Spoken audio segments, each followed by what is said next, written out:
Bonjour, je crois bien qu'on est live et merci Lauren pour la présentation. Je vois déjà des messages, je vois déjà des messages qui arrivent si les gens ont des problèmes à m'entendre ou quelque chose du genre, là. Peut-être on va regarder si tout fonctionne bien. On sait que les réseaux sont sursaturés un peu ces temps-ci.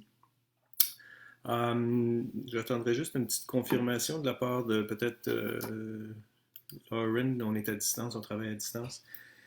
Et ici, tout est correct pour poursuivre avec ça. Oui, alors on a confirmation que tout est correct. Alors on va poursuivre. Vous avez une capacité, vous pouvez écrire des messages en regardant la vidéo. Je vais prendre des questions à partir de là, mais aussi d'autres questions. Et moi, je vais vous présenter certains sujets.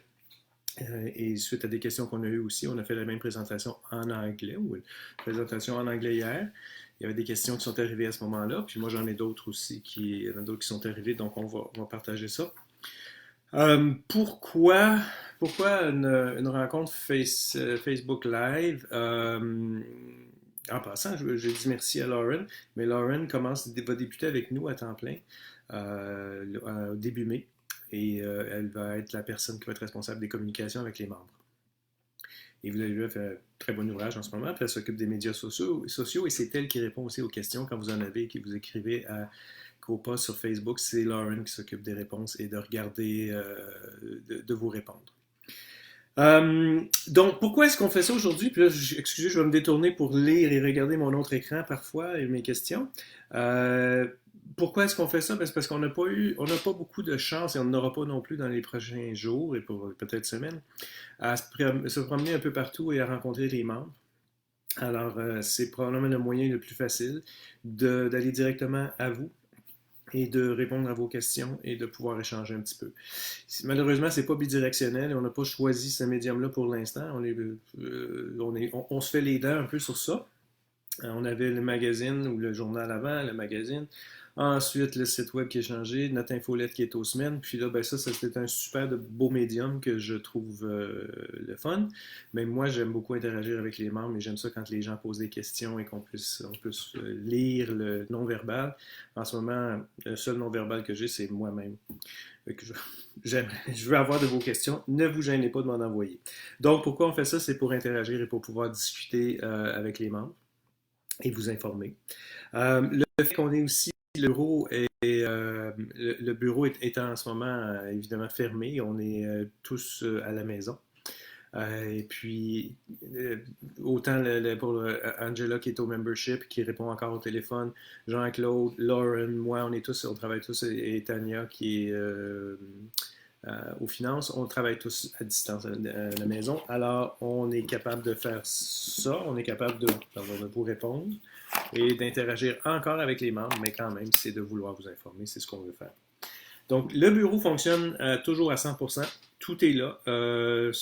On invite les gens à ne pas trop nous envoyer de courrier ou si vous avez des renouvellements pour votre membership, essayez de le faire par courriel, oui, par courriel ou en ligne sur le site internet ou appelez le poste que vous appeliez, le numéro de téléphone habituel, puis faites ça par carte de crédit, ce serait plus simple parce qu'on ne va pas au bureau et on n'ira pas au bureau pendant un bon bout de temps, peut-être une fois par 2 semaines, mais en ce moment, même, on a des gens qui demeurent au Québec, mais qui doivent traverser le pont pour aller à Ottawa. Et là, ils commencent à avoir des petits problèmes avec la COVID-19 et ça va être réglementé. Puis on n'est pas encore un service essentiel. Donc, s'il vous plaît, interaction courriel, téléphone, plus que papier. Euh, Qu'est-ce qui nous garde, je vais vous parler aussi de qu'est-ce qui nous tient occupés ces temps-ci. Ben, il y a beaucoup d'interactions avec Transport Canada, évidemment, les autres associations. On a 3 rencontres hebdomadaires avec Transport et plusieurs autres personnes. Il y en a peut-être même des gens qui écoutent en ce moment qui sont là, qui participent à ces rencontres-là. Il y a 3 rencontres par semaine. Différentes questions sont posées, justement pour essayer d'avoir une idée de ce qui se passe avec la réglementation et comment naviguer dans les restrictions qu'on retrouve en ce moment un peu partout au pays. On s'entend qu'il y a différents enjeux et pour nous, de pouvoir avoir nos avions privés, de pouvoir se promener, on a encore le droit, évidemment, je vais y arriver tantôt, j'ai des questions là-dessus, mais c'est que Transport Canada doit travailler avec l'Agence des services frontaliers, les autorités provinciales de santé, en plus du fédéral, parce qu'il y a quand même plusieurs juridictions, la sécurité publique, et il y a plein de dossiers. C'est entremêlé et essaie de débroussailler tout ça. Ils font un très bon ouvrage. Ce qu'on remarque, toutes les associations, on est d'accord pour dire ils font quand même une bonne job là-dessus. Et on a les réponses aux questions qu'on pose. Copa en a posé quand même plusieurs ces derniers temps, surtout ce qui a trait à l'aviation privée, de pouvoir se promener dans nos avions privés et d'aller un peu partout, mais on va y revenir, et de revenir au pays aussi, ceux qui arrivent des États-Unis, les snowbirds. Ce qui nous tient occupés aussi, ce sont on a, pas au Québec, je présume que la plupart des gens qui sont en ligne en ce moment sont des francophones du Québec, vu que c'est la session française, mais il y a quand même des francophones ailleurs au pays. On en a quelques-uns dont la langue de choix est le français avec nous. On interagit et on essaie de donner un service bilingue à travers le pays, c'est possible, et on le fait. Mais en ce moment, présumons que c'est que plus au Québec, là, mais il n'y a pas d'élection au Québec cette année, et notre conseil d'administration a des élections dans d'autres régions. Mais ça nous tient occupés aussi à préparer les nominations et à mettre ça en ligne. Quand on est dans une région où est-ce qu'il n'y a pas d'élection, on ne voit pas les gens qui sont en nomination. Donc, ceux du Québec, vous ne verrez pas de grand-chose par rapport aux élections, mais c'est parce qu'il n'y en a pas en ce moment au Québec. Et c'est quand vous rentrez comme membre, ou quand vous rentrez vous faites un login en tant qu'avec votre numéro de membre, ben, vous verrez qu'il n'y a pas d'élection et vous verrez rien finalement. Mais ça nous tient occupés, c'est ce que je veux dire.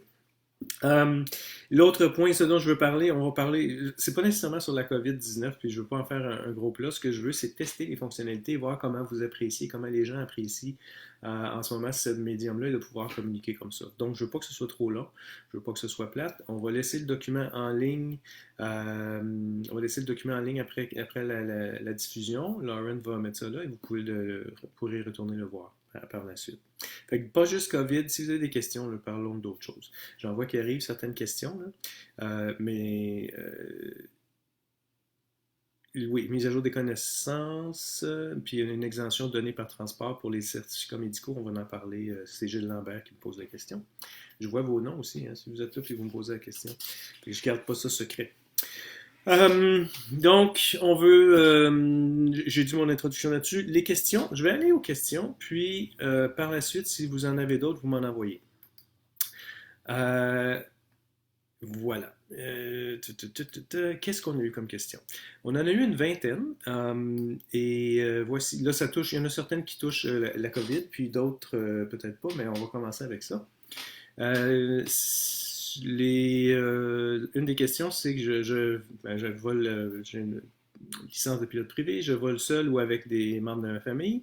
Et pendant la pandémie, est-ce on a un risque de s'exposer ou exposer les premiers répondants dans un cas si on avait une urgence? Quelle est la position de COPA sur le fait de continuer à voler en privé dans ces temps extraordinaires? La position de COPA sur ça est de respecter les normes en vigueur et ce que les gouvernements proposent et les autorités proposent, évidemment. Il y a eu, puis je l'ai présenté dans l'infolette la dernière semaine, si vous l'avez lu, c'était, oui, jeudi ou vendredi dernier, la réponse de COPA sur la COVID, puis je disais qu'il y avait des consignes qui avaient été émises par l'Agence des services frontaliers qui disaient éviter le vol récréatif. Je vais juste aller voir exactement ce que ça dit. C'était les voyages essentiels ou non essentiels. Tourisme, récréatif, divertissement n'est pas considéré essentiel. Et Transport Canada dit la même chose aussi. Donc, la position de COPA, on n'ira pas à l'encontre des autorités, c'est s'il vous plaît, du récréatif ou du divertissement, c'est pas nécessaire. Ce qu'on préconise, c'est c'est sûr que si vous êtes à l'aéroport et vous faites des circuits, puis vous partez de votre hangar, vous retournez à votre hangar, ce qu'on veut, c'est éviter des contaminations et d'aller dans des endroits où d'être près des gens, ou utiliser les pompes, ou laisser transmettre le virus, ou recevoir le virus. Évitez de faire ça. Donc, c'est sûr que si vous êtes seul et vous faites des circuits, vous n'allez pas prendre un café dans un autre aéroport, vous n'allez pas déjeuner ensemble avec d'autres pilotes. Ça, ne faites pas ça. Ça, c'est la position de Copa là-dessus. Le minimum, la même chose que ce qu'on demande de ne pas se promener dans les régions présentement et de rester confiné à nos régions. C'est ce qui est préconisé par Copa. Question, suite à ça, je vois une question qui arrive de Martin Abud qui dit: durant la période, est-il bien vu de voler avec nos avions privés? Euh, j'ai eu des commentaires que, bien vu, la perception, c'est un peu la perception du public général avec les avions privés, avec nos avions, ça n'a pas changé beaucoup, mais si on explique, ça dépend à qui on explique, là, mais de dire qu'on est confiné, on est seul dedans, on part seul, on revient seul, puis on est dans les airs, il n'y a rien qui se passe. C'est comme prendre la voiture, puis faire le tour du bloc, puis aller revenir dans notre garage, là, c'est un peu pareil. Mais éviter de peut-être aller aux stations, aller chercher de l'essence ou se ravitailler quand c'est pas nécessaire, que c'est du tourisme, c'est du récréatif ou du divertissement. Évitons pour l'instant de le faire. C'est ce qu'on a à dire, mais le reste, c'est le gros bon sens. Le gros bon sens devrait primer dans tout ça. Autre question qui est arrivée aussi, qui n'est pas de la COVID, mais on va y revenir avec la COVID aussi. Je me demandais où est-ce qu'on en était avec la reconnaissance du médical américain. J'ai entendu parler que COPA elle avait demandé à ce que nos licences d'ultra-léger soient reconnues pour qu'on puisse reconnaître le Basic Med américain. La question est correcte, mais c'est pas tout à fait ça ce qu'on a demandé. C'est qu'on demandait de pouvoir étendre, non pas donner les mêmes privilèges aux Américains Basic Med que nos privilèges de catégorie 4, médical catégorie 4, et que nos médicaux de catégorie 4 puissent être reconnus pour piloter des avions certifiés aux États-Unis, ce qui n'est pas le cas présentement. C'est un petit peu complexe, mais ce que je peux dire sur cette question-là, c'est quand on avait proposé ça à l'ancien directeur des services médicaux du Canada, il était totalement contre. Il y a une nouvelle personne qui est rentrée, et Mme Samantha Wilson-Clark, elle est la directrice médicale de tout ce qui est médical, elle est la chef chez Transport Canada, la directrice en fait. Et elle est ouverte à regarder qu'est-ce qu'il y en est pour le Basic Med américain et comment est-ce qu'on pourrait l'appliquer ou comment on pourrait voir cette catégorie-là au Canada. Et il n'y a pas plus tôt que... C'était à Montebello cette année, en janvier. Elle était là, elle a fait une présentation, puis on a eu le temps d'échanger un peu. Puis elle a dit qu'elle allait regarder ça, et c'était un des points qu'elle a été échangé ou qu'elle est sur la table aux rencontres bilatérales entre le FAA puis Transport Canada. Ces rencontres-là ont lieu une ou deux fois par année, puis c'était censé être en avril, mais je pense que ça va être déplacé. Mais donc, le point est là et n'est pas mort. Et il va y avoir probablement un échange entre le FAA et Transport Canada à cet effet. L'autre question, c'était concernant encore le pilote et le médical. Les pilotes, ça ressemblait pas mal à ça. Est-ce qu'on travaille? On travaille avec la OPA justement pour permettre à ce qu'il y ait une certaine réciprocité. Parce que ce n'est pas, il ne faut pas oublier, le Basic Med n'est pas reconnu par l'OACI. C'est donc confiné à rester à l'intérieur d'un seul pays. Donc les Américains doivent demeurer à l'intérieur de leur pays. Je crois que les Bahamas et le Mexique qui ont accepté, mais c'est quand même pas... le Canada n'est pas les Bahamas et le Mexique non plus. Donc on va voir qu'est-ce qu'il y en a avec ça. Question de quelqu'un qui dit que j'ai mon inspection de 12 mois qui s'en vient bientôt. Nous, à la maison, on est confinés. Quand quelqu'un touche notre avion et si on donne notre avion pour l'inspection, il y a beaucoup de contacts physiques. Quelles sont les précautions est-ce qu'on devrait prendre et qu'est-ce qu'on devrait faire par rapport à ça? Et les précautions, oui, on peut aller amener notre avion chez les mécaniciens. Il y a une question sous-jacente à ça, c'est est-ce que les mécaniciens et les shops sont encore ouvertes? Oui, ce sont des endroits qui sont considérés essentiels par Transport Canada. Les aéroports, aérodromes et tout ce qui est endroit pour le ravitaillement, la mécanique, l'entretien, ce sont des services essentiels. Donc, la question, c'est premièrement, est-ce que je vais avoir une exemption si je n'ai pas pu faire mon 12 mois? Non, il n'y aura pas d'exemption et ce ne sera pas étendu, il n'y a pas d'exemption à ça. Le 12 mois est dû parce que la mécanique est essentielle. Les services de mécaniciens sont essentiels, donc sont là. Est-ce que j'ai des risques à laisser mon avion être là et le laisser aux mécaniciens pour qu'il y ait des virus? Ben, les entreprises qui ont ça, les ateliers de mécanique sont au fait de prendre prendre les bonnes précautions. C'est ce qu'on m'a dit. Puis moi, j'ai même, pas loin de chez moi, pour mon avion, on m'a dit que quand ils prennent l'avion, ils laissent l'avion 24 heures dehors, ils désinfectent avant de rentrer, ensuite ils le désinfectent avant de le sortir pour le redonner au client. Fait qu'ils utilisent les meilleures pratiques pour le faire. Ça veut dire que c'est libre à vous, encore c'est le gros bon sens. Puis si vous pensez que vous êtes à risque, ben, n'allez pas porter votre avion chez le mécanicien. Là. Mais les mécaniciens devraient être encore en business. Ils ne sont pas fermés. Ce sont des services essentiels. S'ils veulent fermer, probablement c'est leur choix. Et si vous êtes dû pour votre 12 mois et que vous avez un problème, puis une exemption devrait être. On devrait regarder peut-être une exemption ou étendre votre 12 mois un petit peu plus loin, on m'a confirmé qu'on pourrait faire, on regarderait des cas par cas en passant par COPA pour aller demander à Transport Canada. Mais il n'y aurait pas de problème à ce que vous alliez chez le mécanicien.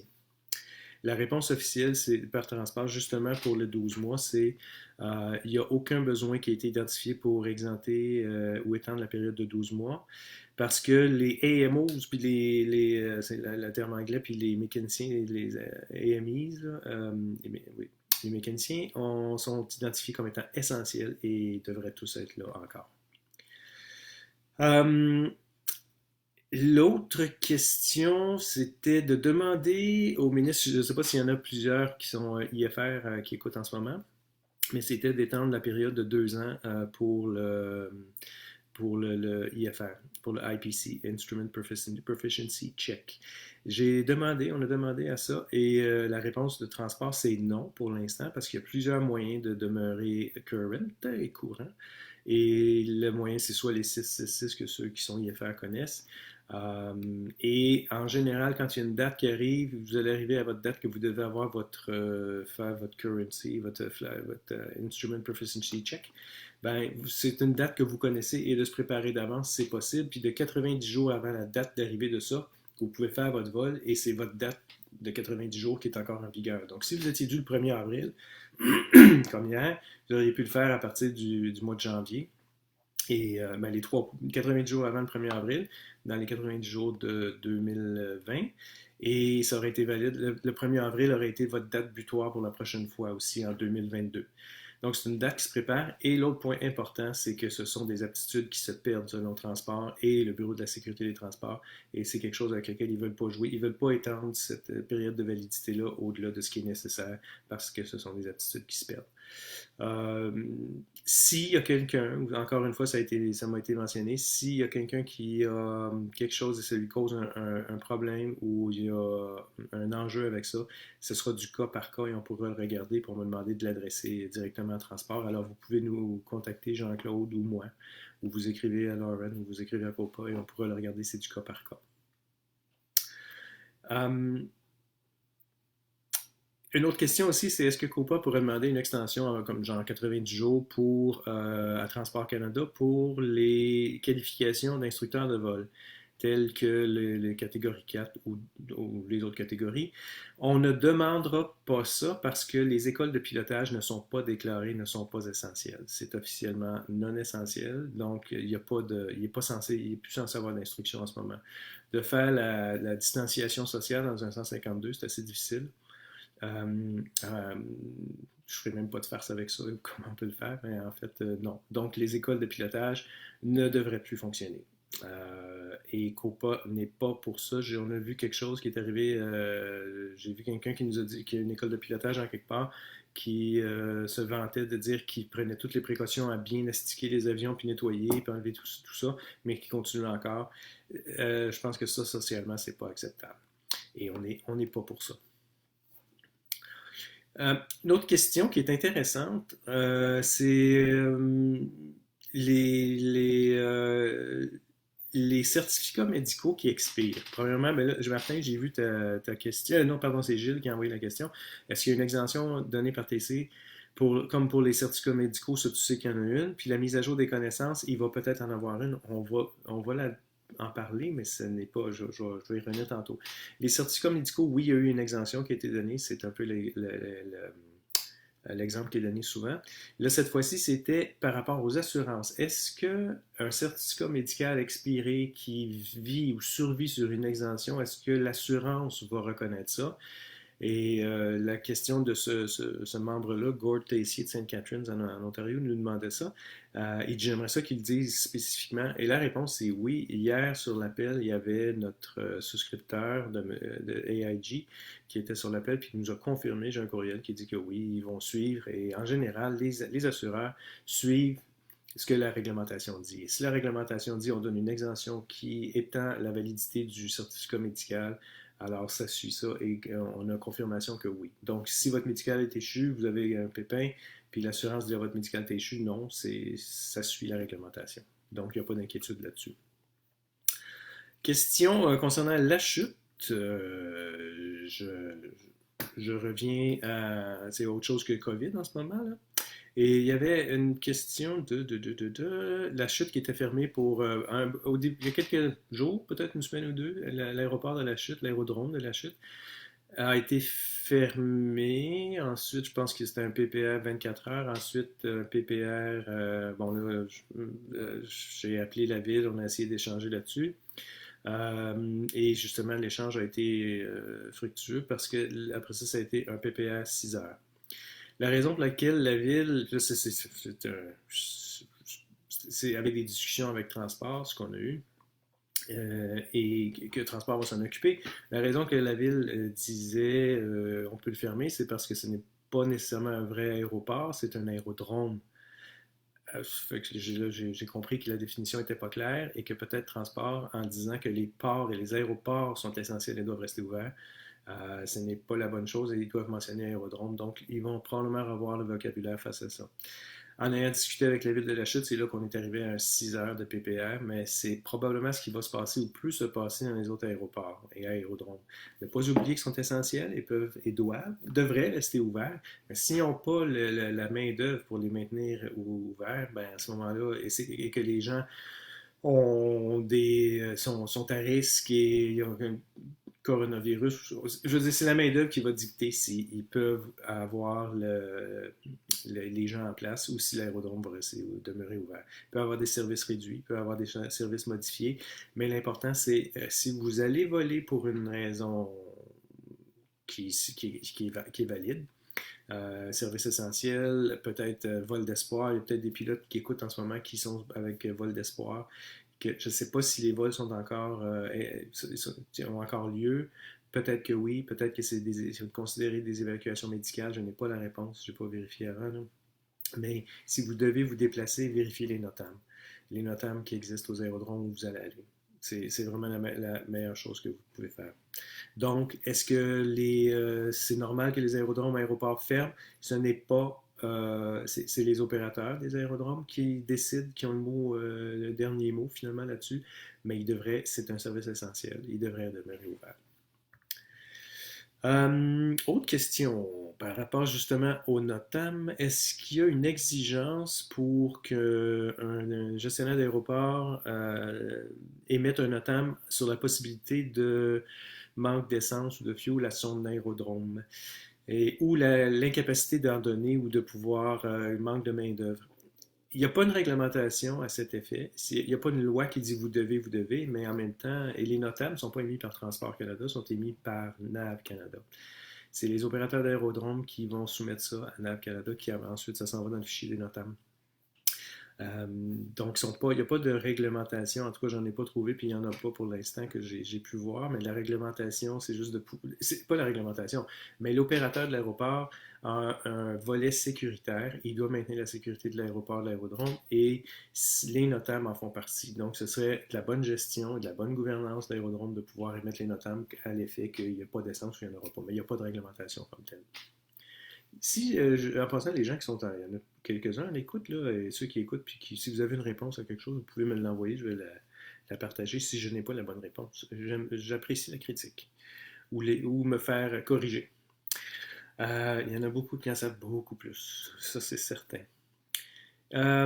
Question, est-ce qu'à un moment donné, en ce moment, est-ce qu'il y a des restrictions de voler avec notre avion privé, de rentrer aux États-Unis en avion privé? Et est-ce que ça fait partie de la quarantaine qu'on a en ce moment? J'en ai pas d'idée. Je ne sais pas ce qui se passe. Ben, je sais ce qui se passe un peu aux États-Unis, mais par rapport à ça, c'est le FAA, puis je sais pas, on s'occupe un peu plus de ce qui se passe au Canada. Ce que je sais, c'est que des citoyens canadiens qui sont aux États-Unis présentement ont le droit de s'en venir et de revenir au Canada, au Canada, sont même invités à le faire, mais de se mettre en quarantaine par la suite. Fait que les avions privés, les snowbirds qui sont aux États-Unis devraient s'en venir le plus rapidement possible, on va dire. Vérifier avec les douanes, avec CanPass. Ça, c'est un dossier qui n'est pas tout à fait clair, qu'on a demandé aussi à Transport Canada de clarifier pour nous. CanPass, est-ce que ça fonctionne toujours? Quelles vont être les restrictions aux douanes? Probablement, oui, les gens vont devoir s'isoler en arrivant. C'est comme tous les autres voyageurs et ils peuvent arriver dans leur avion privé. C'est comme si on arrive aux douanes en voiture. C'est un moyen de transport qu'on a. Un petit peu plus privilégié peut-être en avion, de le faire en avion, mais c'est un moyen de transport et on arrive aux douanes et on s'isole, on fait comme les autres qui arrivent, qui traversent la frontière en voiture. Autre question qui n'est pas COVID, celle-là, j'aime mieux qu'on s'éloigne un peu des fois de ça. Là. Je veux m'acheter un avion dans les prochaines années, probablement autour de 100 à 200 000 dollars. Pouvez-vous me dire qu'est-ce qu'il y en est de la taxe proposée de 10% pour les ventes d'avions? On a eu une belle campagne. Quand c'est sorti, c'était une promesse politique qui est probablement une promesse populiste qui a plu à plusieurs personnes. Et puis, en fin septembre, je crois, quand il y a eu quand on a su que le gouvernement qui était en place, qui était après la sermentation des ministres, on a demandé aux membres de pouvoir écrire à leurs députés. Et suite à ça, moi, j'ai écrit une lettre aussi. Mais juste pour vous dire que les lettres qui ont été envoyées aux députés, il y en a eu des centaines. On était copiés sur ça. J'ai demandé d'être copiés. On était copiés sur des centaines. Peut-être qu'il y en a des centaines qui ne nous ont pas copiés. Mais c'est comme ça que ça fonctionne, la défense d'intérêt. Ce n'est pas juste une association, une personne. C'est pas juste le président de COPA qui fonctionne puis qui voit le ministre ou le sous-ministre, tout ça. C'est quand les gens s'en mêlent et quand les gens appellent ou écrivent leurs députés. Poliment, avec des raisons, on a fourni aux membres, je me souviens dans l'infolette, on a fourni aux membres une lettre type à envoyer aux députés, à leurs députés, en copiant le ministre. Et la lettre était assez claire que ça. J'ai vu des réponses de députés qui m'ont copié aussi en disant qu'ils étaient très contents d'avoir reçu cette lettre-là et qu'ils allaient s'en occuper quasi personnellement. Ça leur fait quelque chose à faire. Ils aiment ça répondre à leurs concitoyens, puis ils aiment ça être là pour les gens. Fait que quand vous prenez le temps d'écrire, c'est comme ça fonctionne très bien. Mais je dis dans le respect et poliment. Ça s'est fait correctement. Fait que je pense que la réponse a été très bonne. C'est que c'est arrivé de près de quelques centaines de personnes. Bill Morneau a reçu ça sur son bureau. Suite à ça, moi, j'ai écrit à Bill Morneau en lui exposant les faits, un peu ce que ça représentait, que c'était probablement, ça devait être beaucoup plus dur pour eux de mettre ça en place, qu'il y a des difficultés à définir. Ça dit de taxer tout avion personnel de plus de 100 000 alors que le terme avion personnel n'existe pas dans la réglementation. Même lui, il a dû faire ça va être compliqué ça.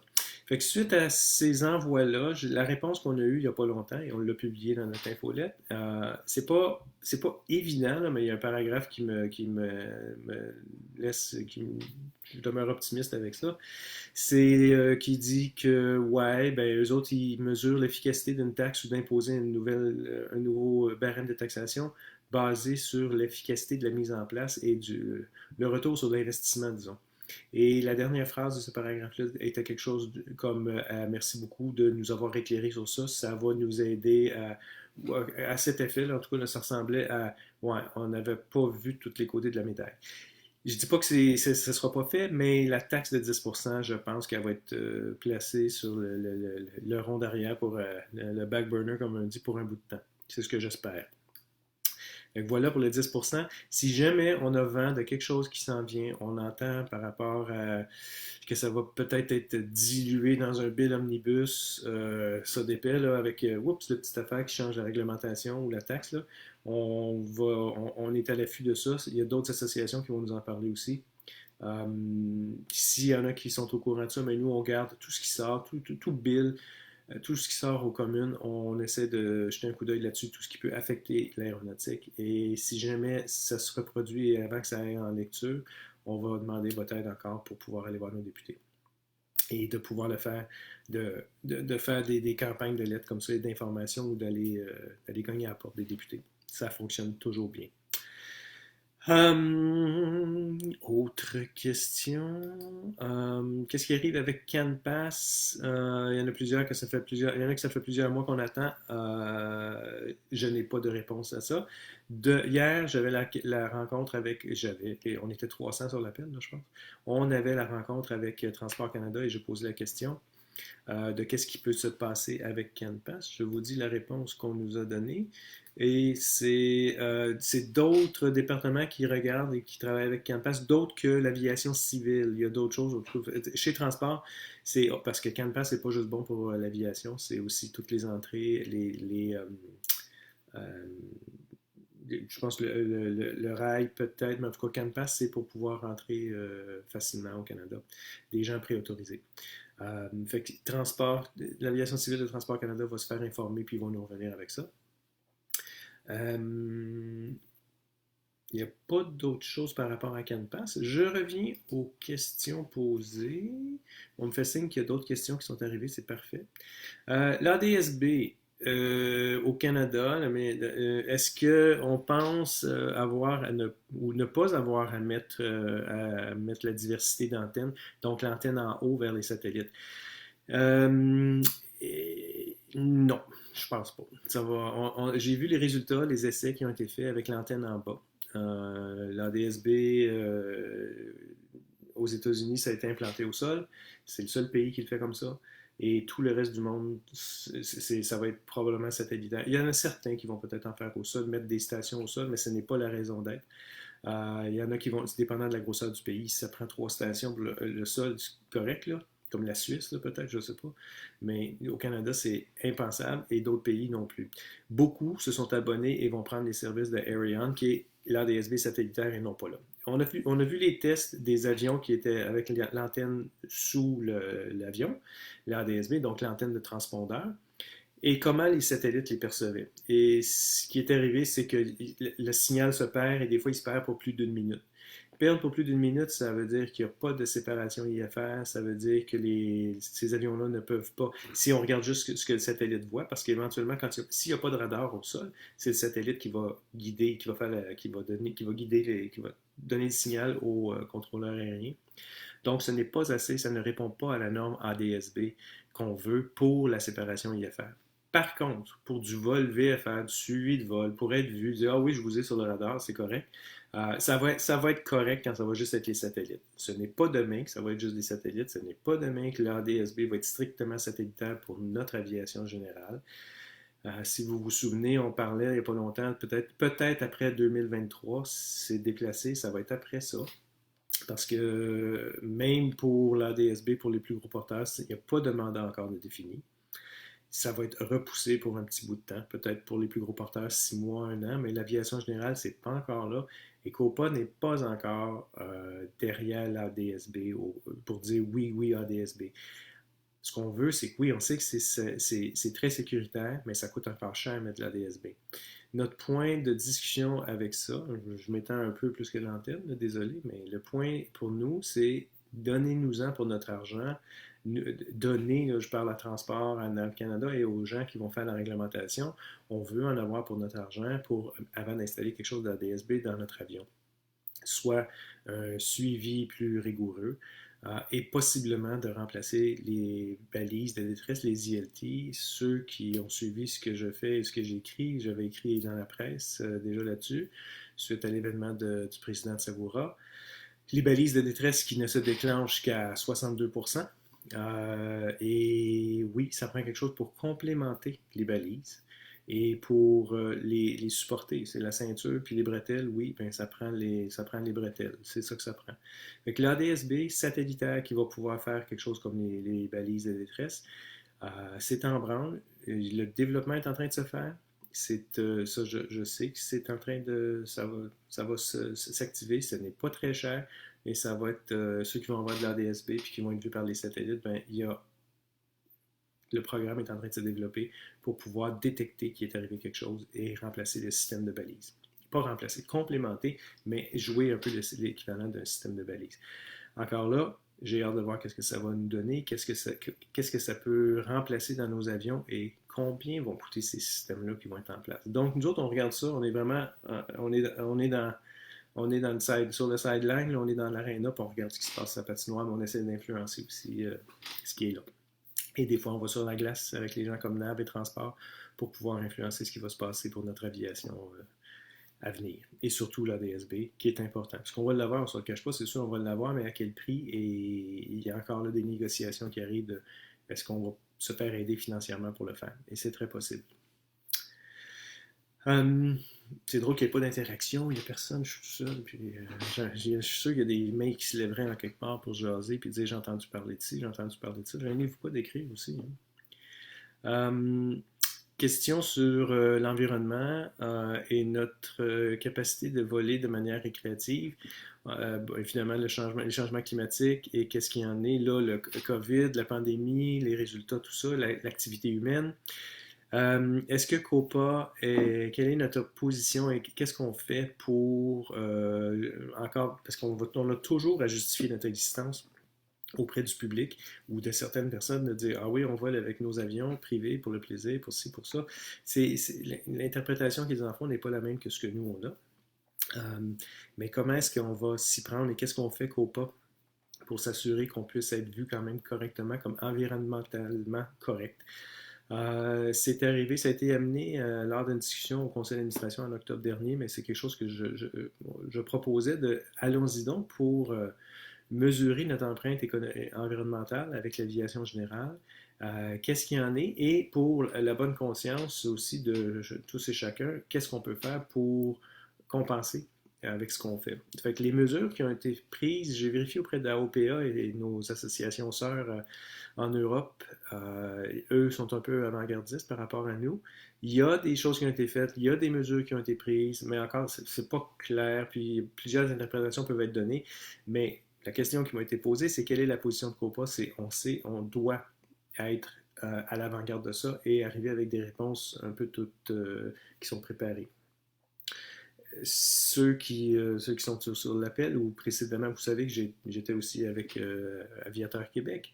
Et il y a quelques années, il y avait eu le petit guide du pilote d'hydravion, qui était une belle inspiration pour pouvoir faire des choses comme ça. Le guide du pilote d'hydravion était si on arrive sur un lac en quelque part avec des gens de vue, t'as pas le droit d'être là, t'as pas le droit. C'était vraiment voici les réponses aux questions que je devrais que je peux avoir, qu'est-ce que je peux répondre et qu'est-ce que je devrais répondre.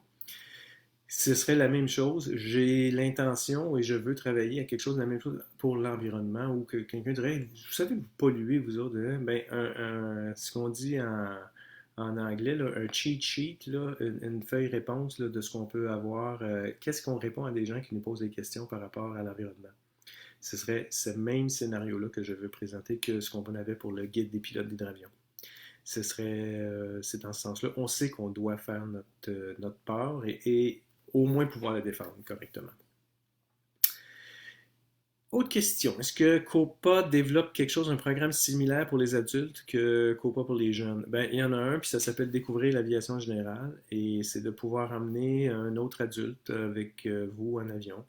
Un autre adulte qui peut être un voisin, n'importe qui, un adulte, quelqu'un qui ne ferait pas partie de COPA pour les jeunes. Donc, cette personne-là peut embarquer avec vous, monter avec vous, mais ce que ça donne, c'est que c'est le même programme que COPA pour les jeunes et c'est de dire que vous avez l'assurance supplémentaire jusqu'à 2,5 millions et pour pouvoir amener cette personne-là en avion avec vous.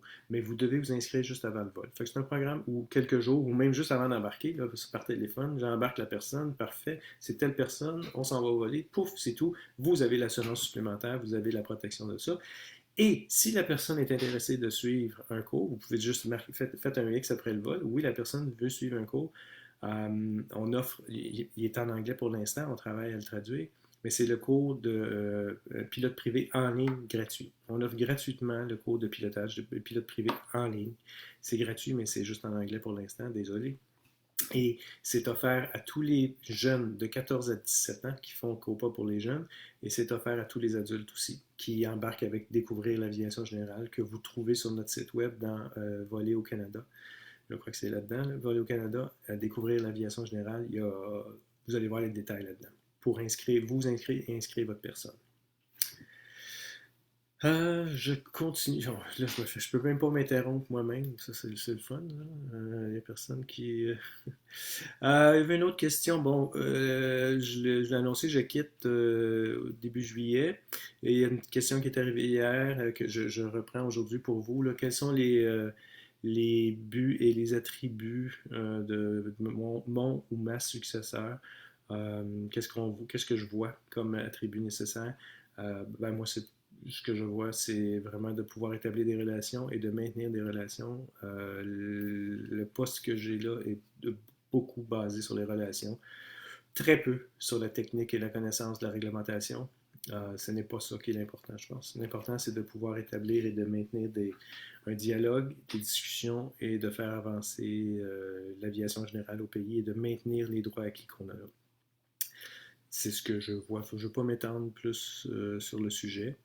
Je sais il y a eu il y a eu des gens qui ont postulé. Le processus n'est pas terminé. Puis s'il y en a qui sont intéressés, il y a toujours sur le site web de Copa, il y a l'emploi chez Copa. La description est là. Fait que s'il y en a qui sont intéressés, allez-y. Mi-juillet. Après ça, je vais aller voler puis je vais me promener un petit peu partout. Um, les, L'autre question que je vois, c'est par rapport au vol aux instruments.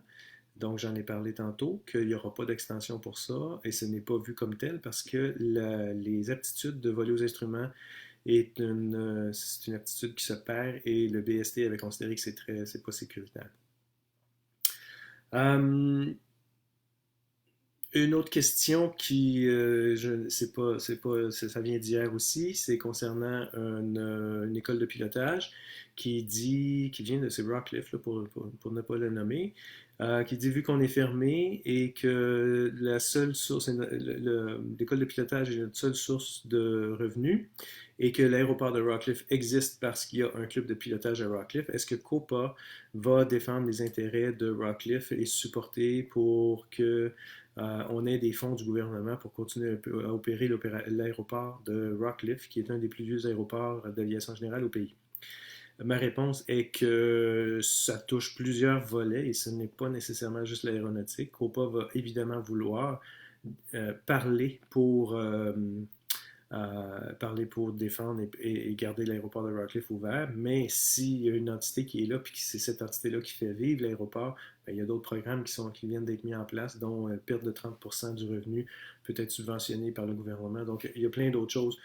On va être là pour supporter l'aéroport, oui, mais les entreprises qui sont là, mais c'est au-delà du mandat de Copa. Donc, je, je dis juste à ces gens-là. Et à Rockcliffe, oui, on va supporter l'aéroport, mais pour le reste, c'est au-delà de notre mandat. Question, s'il y en a qui... Ah oui, c'est... après avoir utilisé le nouveau site de planification de vol de NAV Canada, j'aimerais savoir si Copa est en train de activement ou fortement défendre ou faire opposition à ce nouveau site-là. J'aimerais bien qu'on puisse garder l'ancien site en ligne. Effectivement, et j'ai eu deux sessions déjà de travail avec NAV Canada pour dire que le nouvel outil qui est en place, c'est FPS Plan de vol, je crois, ne vaut pas vraiment grand-chose. Je pense que ça fait 10 ans qu'il est en développement, puis il a justement l'air de quelque chose qui date d'il y a 15 ans. J'ai suggéré fortement à NAV de plus investir d'argent là-dedans. C'est un outil, je sais, qui a été développé pour les gens d'FSS, pour les gens internes, puis bon, ils ont voulu étendre ça à d'autres choses. Et pour les pilotes. L'ancien outil ne fonctionne plus avec les nouveaux, notamment ACI. C'est un peu pour ça qu'il est là, mais il était facile à utiliser, c'était différent. Puis le nouveau, pourquoi ne pas mettre d'argent à intégrer la météo et la planification de vol dans soit les outils qui sont gratuits, Flight Plan Go, 4Flight et des choses comme ça, ou s'intégrer ou autre chose totalement, ou même peut-être se faire donner à tous les pilotes par nos frais qu'on paye, peu importe, de regarder d'autres choses que ce nouveau site-là. Et ça, c'est clairement, on a dit un gros X sur le nouveau site, là. Non. Il y a des failles, ça fait 10 ans que c'est en développement, 10-12 ans. Il y a des failles, ça ne fonctionne pas. On voit, si un notam d'un aérodrome qui est fermé, ben, il arrive 9e après, l'exemple typique, c'est vraiment la chute, c'est arrivé ça. Et on m'a envoyé les notams, et le fait que il y avait un aéroport, ils voulaient s'en aller à un petit aéroport pas loin, un aérodrome pas loin, et la note que l'aérodrome était fermé était le huitième, alors que ça disait ne pas voler ton 737 MAX en haut de cet aérodrome-là, ne pas aller au Koweït, et des affaires aberrantes, fait qu'on n'a même pas le goût d'y aller. Fait que c'est clair, l'exemple a été donné aux dirigeants dans le Canada. Euh, donc, on est encore pour parler, mais on va voir où est-ce que ça va aller. Ils sont très ouverts, ils comprennent très bien que c'est pas le site le plus fonctionnel et ça ne nous sert pas. Donc, on va voir ce qu'il y en a là-dessus. D'autres questions? La chute, oui, on a parlé de ça. Qu'en est-il du EIR? Ça, j'imagine que ça sent. C'est André. En route IFR, ça doit être ça. Et, ou peut-être quelqu'un d'autre. Pour l'instant, c'est quelque chose qui est encore en COPA. On est d'accord, quand on sait qu'il y a un besoin, c'est notre ami André Durocher qui a proposé ça, qui a même des nouvelles plaques d'approche, qui a des choses qui fait des. C'est un merveilleux, un défricheur. Il nous fait penser pas mal différemment. Et le En route IFR, ben, c'est un dossier qu'on suit. On n'est pas beaucoup pour le faire avancer chez Copa. Comme vous savez, on n'est pas, c'est pas une équipe comme à OPA là, qui ont 250 personnes. Mais c'est un dossier qui est très intéressant. Puis c'est quelque chose qui est probablement de longue haleine. C'est de pouvoir, si je me souviens bien, là, c'est pas du full IFR. On décolle VFR, on s'en va en top, mais avec des plaques d'approche, ou pas des plaques d'approche, mais il faut que ce soit VFR où est-ce qu'on arrive. Ça ressemble à du on-top, mais c'est aussi de pouvoir passer à travers les nuages. Donc c'est ça, c'est pas décoller VFR, mais c'est décoller avec du IFR, mais de s'assurer que c'est VFR et qu'on n'ait pas à faire une approche IFR au bout. Et ce dossier-là, c'est correct, mais c'est en train d'être évalué par Transport, qui, eux, regardent vraiment puis je pense qu'Aviateur Québec aussi a travaillé avec André ou travaille encore avec André là-dedans. Fait que le projet, il n'est pas mort. C'est quelque chose qui est là, mais c'est petit bout par petit bout, évidemment. Puis quand on pousse pour le faire avancer, dès qu'on a une opportunité d'en parler ou de parler de réglementation ou de licence ou de sécurité aussi, ça sort ça aussi. Et c'est toujours un petit quelque chose qui nous fait penser à où est-ce qu'on en est avec le en route IFR. Fait que je peux pas dire que c'est pas mort, mais on le fait rouler, on le fait avancer comme on peut, avec les gens de transport aussi. Mise à jour des connaissances, 401.05, une exemption a été donnée par TC comme les médicaux. Est-ce qu'une exemption? Non, ça n'a pas été donné. On pourrait la demander. Selon le ton, puis ce que je vois dans les rencontres avec Transport, en ce moment, ils éteignent des feux. Je veux dire que l'aviation générale, puis ce que nous on fait, c'est sûr qu'on a une énorme quantité de membres au pays, puis on est très respecté, mais ils répondent beaucoup plus aux voyageurs puis aux lignes aériennes. Puis, quand j'ai demandé pour l'IFH, est-ce qu'on peut avoir une exemption, là, ils ont pensé, j'ai eu des réponses, puis même le Bureau de la sécurité des transports. Voici la réponse, ça a été donné assez rapidement. Pour la mise à jour des connaissances, je ne je vais la demander, mais je ne pense pas qu'ils vont dire oui. Ils vont dire qu'il y a tellement de manières de se faire une mise à jour de connaissances, justement, comme peut-être exactement Facebook Live. La question a été posée hier de donner une mise à jour de connaissances via vidéo comme ça. Et il faudrait pouvoir, probablement qu'ils vont demander pardon, un mécanisme de valider qui était en ligne. Probablement, c'est très possible, mais je peux demander au lieu de demander une exemption, moi je demanderais est-ce qu'on peut le faire? Est-ce que vous nous donnez l'autorisation de penser différemment et de le faire en ligne comme ça? Mais je vais quand même poser la question pour une exemption, puis je doute qu'on l'ait, par exemple. Merci Gilles Lambert. L'Assemblée générale annuelle de Saint-Jean serait-elle reportée ou annulée? Elle est reportée. Paul Desruisseaux. Bonjour Paul. Ça va être reporté. Je veux parler aussi de IAOPA.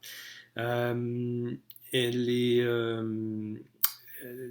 l'Assemblée de Saint-Jean est reportée possiblement, on pensait fin août, peut-être septembre, mais là, il y a les Montgolfières.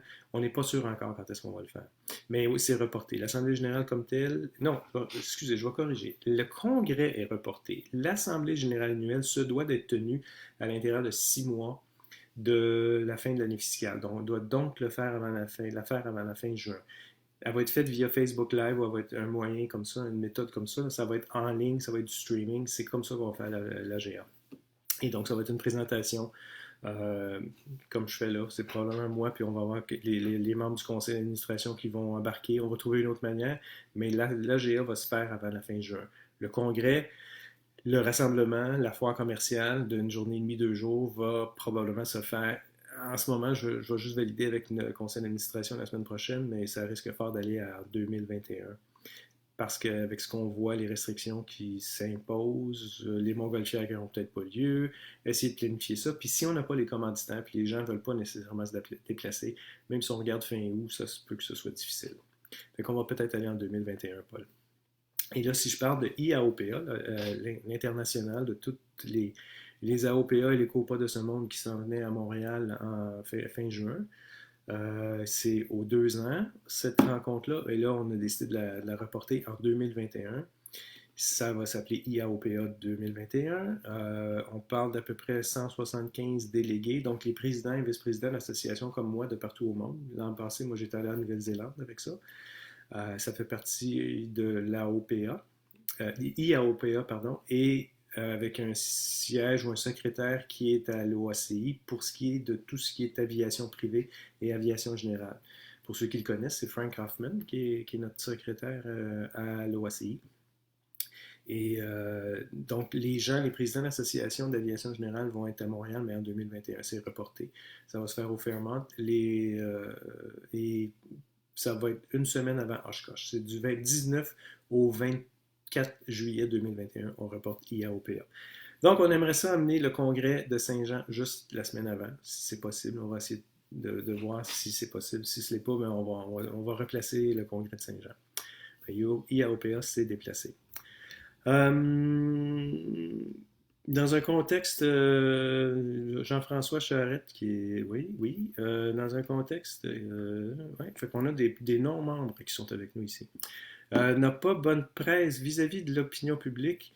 On n'a qu'à penser au lever de barricade contre le bruit des nouveaux aéroports. Pourquoi Copa n'appelle tout simplement pas la solidarité de ses membres de rester chez eux, de ne pas voler tout court en cette période de confinement pour ne pas s'attirer davantage des foules de l'opinion publique? Ben, Jean-François, je pense que c'est ce que les gens font.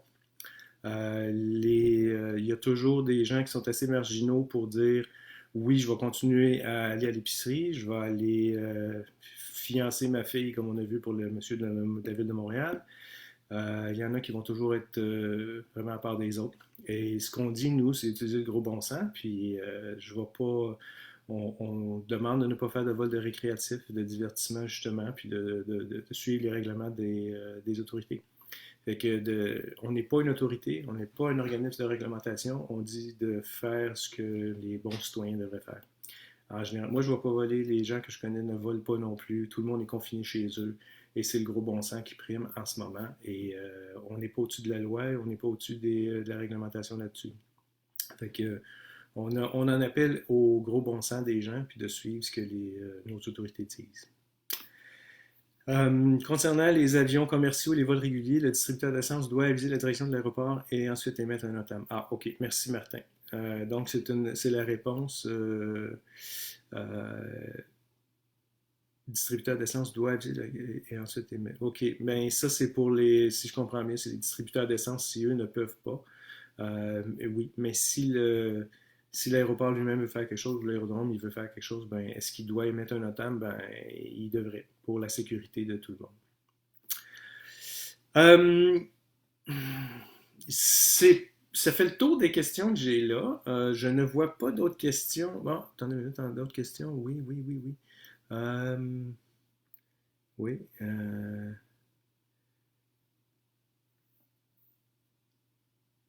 Je lis d'autres choses de Jean-François qui dit est-ce moi ou nos amis de transport ne font pas la différenciation en ce qui est essentiel et ce qui ne l'est pas entre un Boeing et des avions de loisirs?